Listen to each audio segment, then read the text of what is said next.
And he completely fell in love with Scranton. Like, I don't know what you did to him because he's really grumpy. And he loved it here, and he loved all of you. And so he would say, it's not an accident that I'm here. And in fact, when I was invited here, the first thing I said was, I'm so excited to come and talk about Paolo and his beloved Scranton. In 2012, a year into the war, Paolo was kicked out of Syria for speaking out against the government and rising civilian casualties. A week later, my father, who you met in the book, always wearing his red shirts and Superman outfits, died. And Paolo, in the midst of the worst crisis in his life, said to me, I would never want to take his place, but I hope I could be a father to you. That was Paolo, a man for others, who in the worst moment of his life was still thinking of other people, not himself.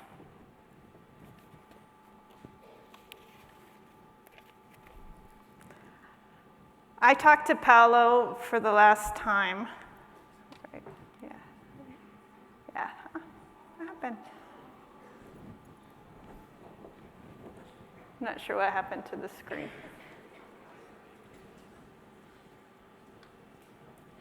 Well, let me wait for the screen to come up. There we go.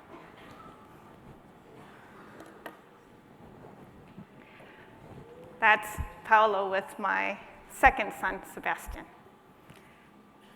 I talked to Paolo for the last time in 2013, July. He said, "You're so happy. I'm so happy to see you so happy." 2 weeks later, as you may know, he snuck back into Syria to supposedly, negotiate the release of hostages with a group that was not well known then, but was later known as ISIS. And he never came back.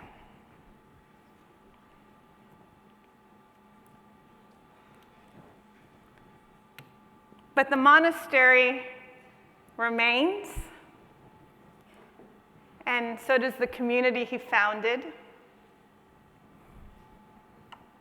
And he lives in all of us. He lives in me, speaking to you in his beloved Scranton.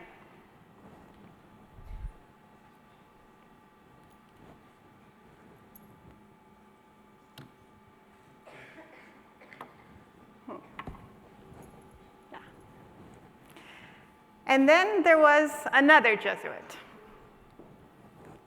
This is Father Frans van der Loot.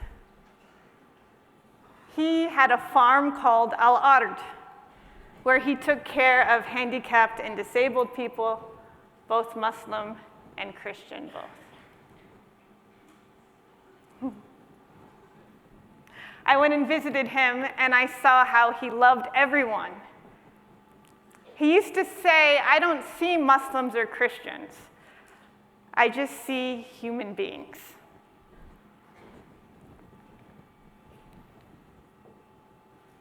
Now, he used to have these walks called masir for people your age, Muslims and Christians. And he would take them all over the country, and this is how they got to know one another. And this is how people learn to love one another. He used to say at the end of them, all we knew at the end of the walk was that there wasn't anyone who didn't feel loved.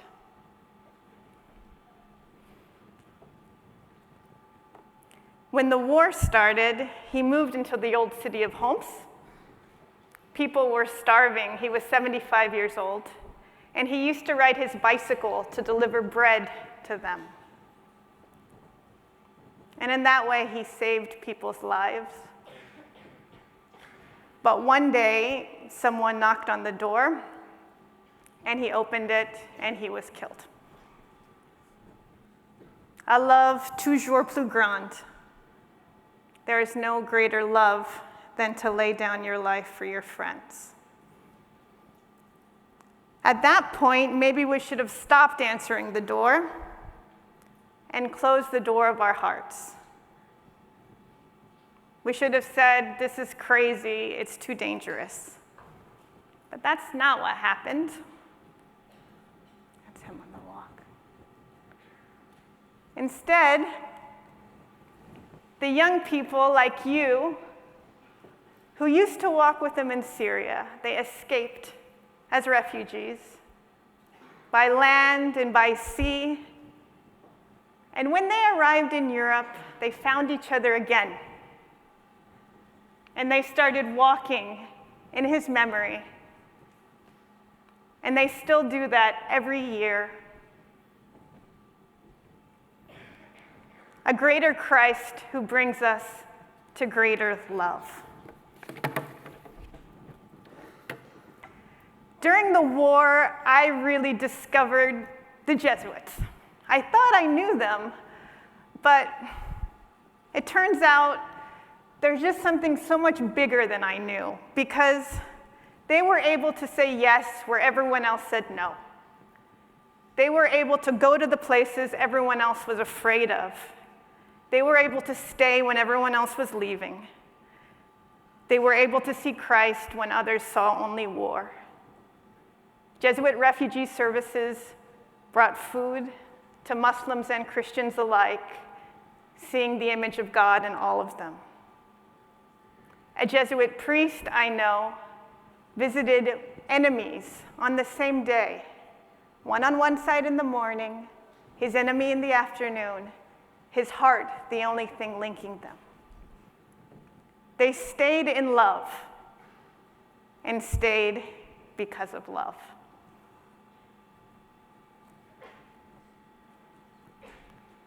And there are so many others, like my dear friend Jacques Murad. He wasn't a Jesuit, but we forgive him. He had a monastery of Muslims, of Christians and Muslims living together around the monastery. And when the war started, Europeans sent him money to help the Christians. And he helped the Christians. But he also helped the Muslims because he understood that we're not supposed to only save ourselves, that that's not salvation, that anyone who says it is lying, that we were sent here to take care of one another. And then he was kidnapped. And he was rescued by his Muslim friend, who also understood that none of us are saved alone, that we can only save one another. Jacques' church was destroyed in the war, and he said defiantly, "The true church is not made of cathedrals, but of a community gathered in spite of everything." That means you, and that means us.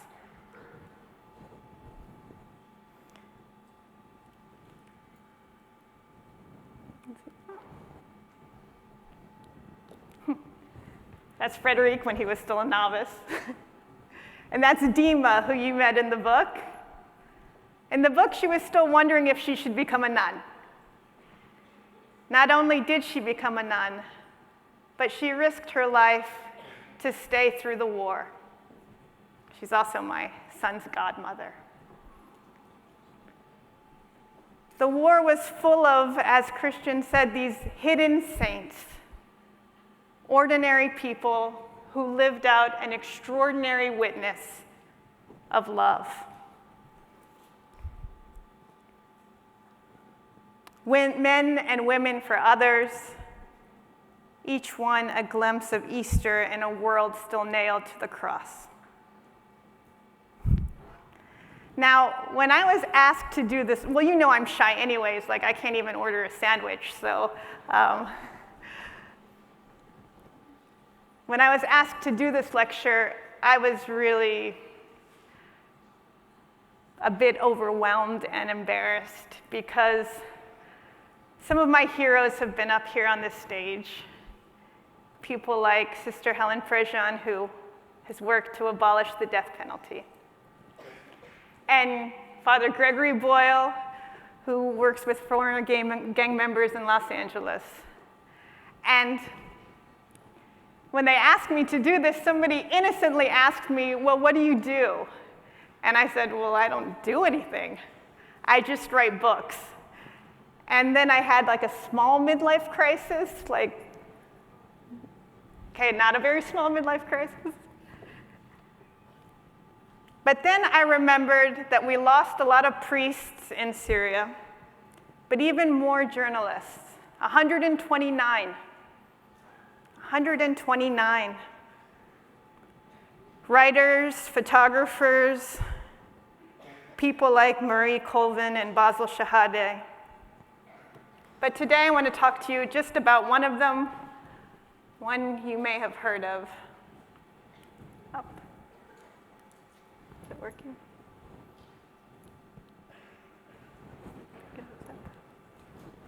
No.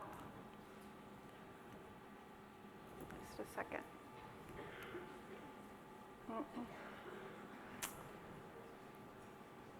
Yeah.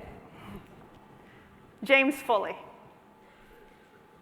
or Jim, as we call him. The American journalist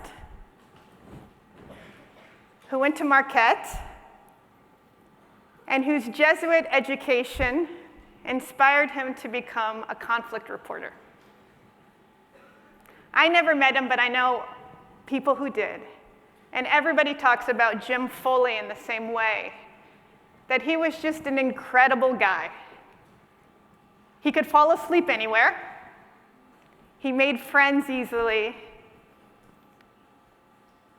When he was kidnapped in Libya in 2011, he said that he survived with prayer and cigarettes. This is the kind of saint that I can understand a bit. After 2011, he was released, but in 2012, he went into Syria. Now, Syria was the most dangerous place in the world. Why would he go there? Because it was also the most dangerous place to live. And someone had to bear witness and tell us what was happening. He didn't just report. He was so overwhelmed by the deaths of children, he raised money for an ambulance. And then he was kidnapped, as you probably know, by ISIS. But that's not where the story ends. Because when he was held hostage with 18 other hostages, he found his vocation. He took care of them. He shared his blanket. He shared food. He made up games. He showed them beauty. One of the hostages who stayed with him, Daniel Rai Audison, said this. He said, he managed to make the room bigger by being small himself. James Foley was executed in 2014, but not before he inspired an entire generation of journalists with his compassion. Yeah, nice, you say, but then at least we should have shut the door.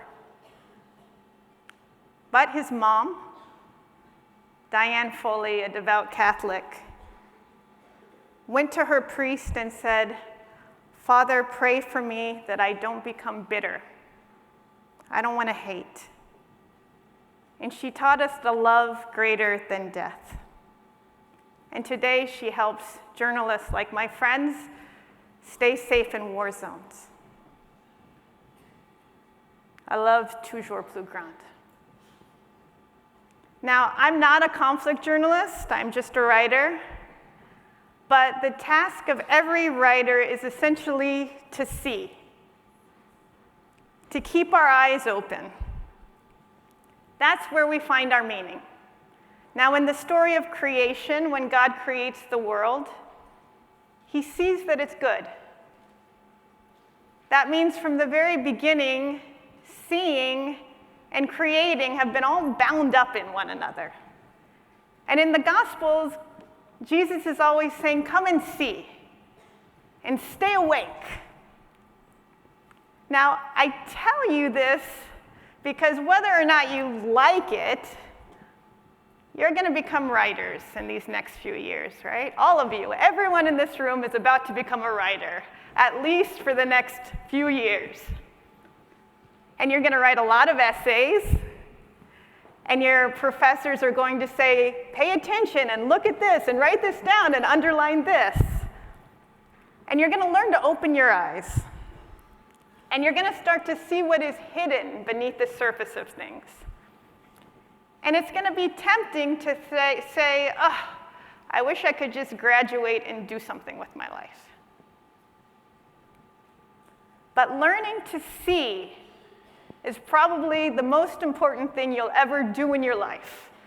So please take it seriously. This is the task given to your generation. To witness. To keep your eyes open. To look at what other people won't look at.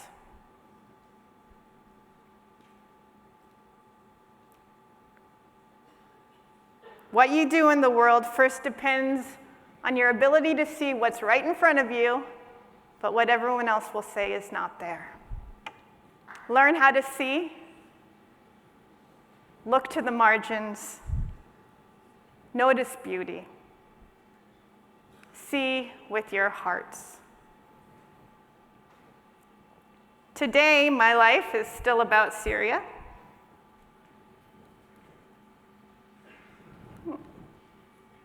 Sorry, I'm having problems with it. There we go. I travel all over the world meeting refugees. And they still open the door and give me everything, even if they don't have a house left, and the only door left to open is the door of their hearts. I still keep knocking.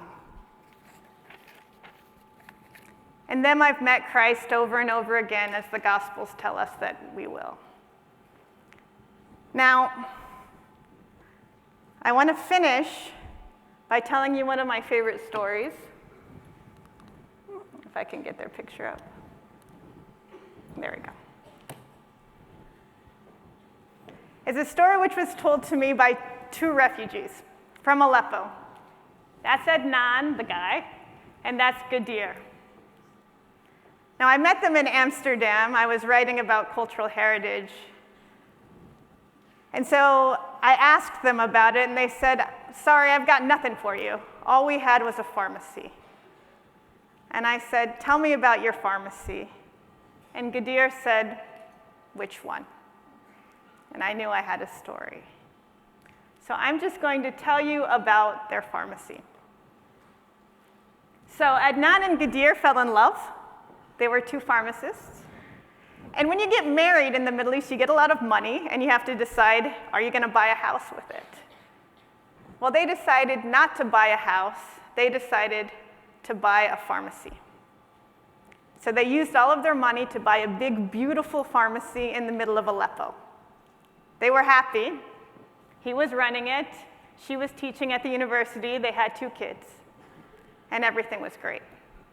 And then, in 2011, they went to go to work. They heard gunshots. And they said, we'll come back tomorrow. But of course, they never went back because the pharmacy was destroyed. Everyone started leaving the city, and one of their relatives left an empty house. So they moved into an empty house, and they were depressed. There was no electricity, no work. And one day, Ghadir saw that her husband was sad, and she thought, what can I do? And she said, oh, there's a garage. Maybe I'll turn the garage into a pharmacy. So they decided to turn the garage into a pharmacy. But they didn't have anything to make a pharmacy. What to do? So they went into the city at war, and they had to find the materials from what was broken to build something. They went to a destroyed pharmacy, they found a sign, they found some shelves. Their cousin had a restaurant that didn't work anymore, they took a sign off of that and used it. They had to look into destruction and find the materials to build something. And then they had just enough money to buy one of each kind of medicine. And so they pushed it to the front of the shelves so that it looked really full. And that was fine. People started coming. There were a trickle of people. But then they thought, this isn't working. There are still real pharmacies. What are we going to do? So they came up with a plan. A brilliant plan to attract people to their pharmacy in the garage. They decided to be really nice. They decided to learn everyone's names. They decided to learn their children's names. They started to ask them about how they were doing and to call them in the week to see if they were feeling better. So slowly, in the middle of the war, people started coming to the garage pharmacy, and they would talk to them, ask them their names, ask them about their kids, and listen to them. Slowly, in the middle of the war, people started coming from totally different neighborhoods just to go to this pharmacy. They didn't need medicine, Ghadir said. They needed kindness. Adnan added, this was medicine for the soul. They needed someone to talk to. And the second pharmacy, made in a garage in the middle of a war, was better than the first one. It was good. Now, I tell you this story because I think you know. The world you're getting looks a bit like the first broken pharmacy, right? A divided country, a wounded church, a devastated environment, the highest displacement of human beings on record. We seem to have somehow lost our way. And we're looking to you to fix it.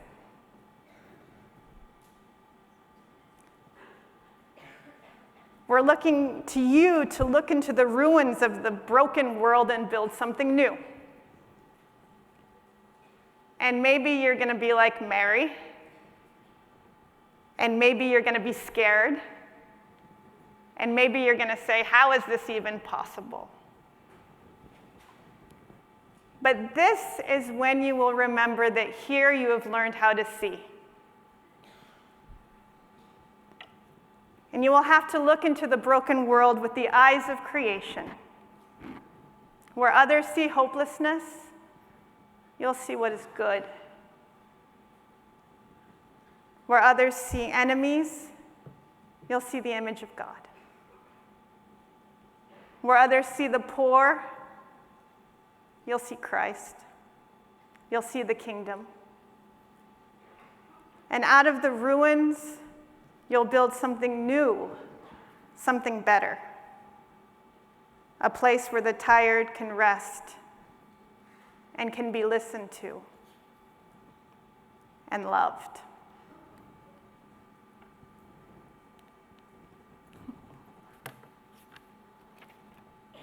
My favorite story about Paolo didn't make it in the book. We were sitting together looking out into the valley, and I turned to him wondering if I would become a nun. And I said, but Paulo, what happens if I fall in love? And Paulo said, oh, Stephanie, I fall in love every single day. And so I leave you with his words. Fall in love every single day. It is from this love that everything else will follow. Fall in love, get your heart broken, and fall in love again. Love like your life is a country that can disappear at any moment, because it is. Love with abandon, love with your whole heart. Love with the knowledge that Christ is in that loving. Love your enemies, love your friends, love your families, love yourself in your brokenness. Love your neighbor, love the stranger, love in peacetime, love in wartime. Love until the end, and then go further, because love will take you to that further. Fall in love, stay in love. Let all of your lives be love stories. Thanks.